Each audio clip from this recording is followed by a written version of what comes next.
Hi everyone, welcome to my YouTube channel. My name's Adrian Grech and I have been playing Supercoach since 2017. And as you can see here, when you look at the season rank, didn't really know what I was doing. And then about halfway through my first season, I started to understand how the game works and I picked up my ranking, finished 66,000 overall.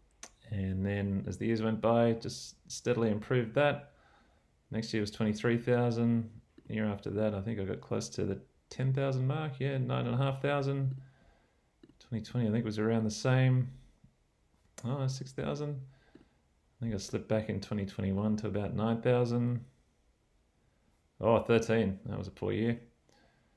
In 2022, back up into the top 10,000. 2023 was a pretty solid year. I was close to the top 1,000. Finished at 1,056. And then 2024, I got off to a cracking start and I pretty much stayed right near the top all the way through, finished 343. So this year I'm going to be trying to win like everyone else. Someone's got to, so why not me? So I've started this YouTube channel just to show people what my team's going to be each week. So let's go to that now. It's just a placeholder team at the moment, to be honest. Still waiting for the first team list to be announced. So this is who I've got just as placeholders. My actual starting team I don't think is going to look much like this, to be honest. Just waiting for team lists to drop, and then there'll be loads of changes made. So let's go through how I pick a Supercoach team, and I hope it can help you. All right, so let's pick our NRL Supercoach team 2025. So how you pick your team, it's a combination of picking the right players, avoiding or targeting the right teams, and I'll give you some general tips and tricks as well.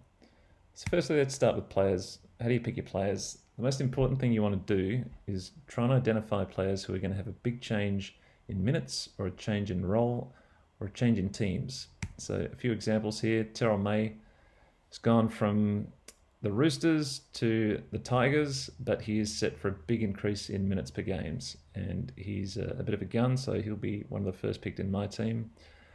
Another one who's changing roles is Peter Mamazelis at the Rabbitohs. He's going from a bench hooker to quite possibly a starting hooker, so he's going to get a lot more minutes and a lot more Supercoach points as a result. And then another one is IPAP. He's gone from the Cellar Dweller Tigers to the top of the table Panthers. Now, will he get 80 minutes at the Panthers? I'm not sure, but if he does, then he's surely going to get more attacking stats and therefore more Supercoach points. So these are some of the things that you want to look out for when you're targeting players to pick. You also want to try and identify players who have had an injury-disrupted previous year and players who are coming back to full fitness ideally. Injuries obviously reduce their average game time, their average Supercoach score, and as a result, they're going to be at quite juicy starting prices. So a couple of examples. Tino, he's a gun forward. He only played 2 games last year for an average of 47 Supercoach points in those 2 games, so he's going to be starting at a massive discount. Is he fully fit and firing? Look, I'm not sure that he is, but at some point he is going to be in my team, so why not just save the trade and get him in right from the get-go? The other one is Cameron Munster, had a very injury-disrupted 2024, so he'll be starting at what is a discount to his true price. But again, the concern there is he fully fit? Remains to be seen, but these are the types of things you want to look out for, people who've had a down year due to injury. The other thing you want to look out for is players who've had a down year for no particular reason, but they're ready to bounce back. So at the end of last year, I went through the full list of Supercoach players and identified the people who had a big price drop compared to their 2023 year.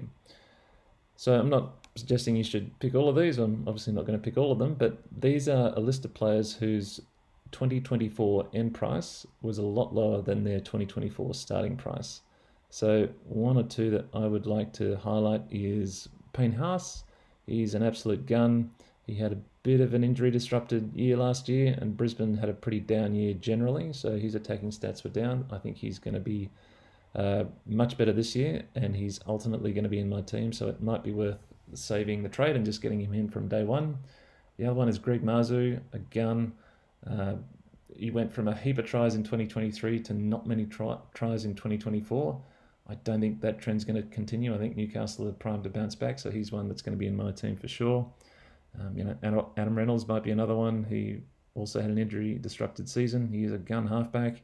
Jermaine Hopgood at the Parramatta Eels. They can't have a year as bad as they did last year. So I think he's pretty primed as well. So anyway, there's a couple of examples of players who are well down on their previous year who could be set to bounce back in 2025. The other thing you want to do is target particular teams. Now, this is the NRL finishing ladders for 2023 and 2024, and there's always variation between the years, of course. And there will be again this year. What you want to try and do is see if you can predict which teams are on the rise and try and latch onto players in those teams who are going to have an increase in their attacking stats, and then try and identify teams who you think are on the slide and obviously avoid those players because their NRL output will be down as well. So how you do this, I don't know. It's like just fortune telling, really. But I'll have a go. A couple of teams that I am liking for 2025 are the Newcastle Knights. So they finished the year quite strongly last year. They were missing Kalen Ponga for a large chunk of that year. And I don't know, I just think they're going to be a very good side this year. So I will be targeting players from the Knights. The other one is the Eels. They finished second or third last year, third last.